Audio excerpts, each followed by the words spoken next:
আপনারা এখন যে ভিডিওটি দেখতেছেন এটা হচ্ছে ভূমিকম্পের যে কেন্দ্রস্থল গাজীপুর কালীগঞ্জ গার্ডেন সেন্টার রিসোর্টের সিসিটিভি ফুটেজ। দেখেন কতটা ভয়াবহতা ধারণ করেছে এই ভূমিকম্প। মানুষের মধ্যে অনুভব হয়েছে, কম্পিত হয়েছে এই সেই গার্ডেন বা রিসোর্ট। ভূমিকম্প, আল্লাহ, ইসলামের দৃষ্টিতে ভূমিকম্প কেন হচ্ছে?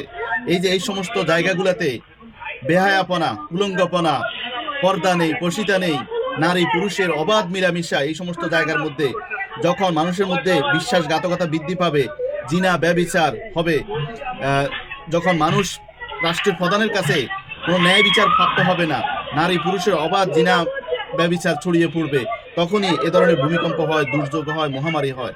হায়রে আল্লাহ রে, আল্লাহ তুমি আমাদেরকে হেদায়েত করো, আল্লাহ তুমি আমাদের উপর রহম করো। এই শুক্রবারের দিন আজকে সবাই একটু তওবা করেন, আজকে সবাই আল্লাহ দরবারে ক্ষমা চান।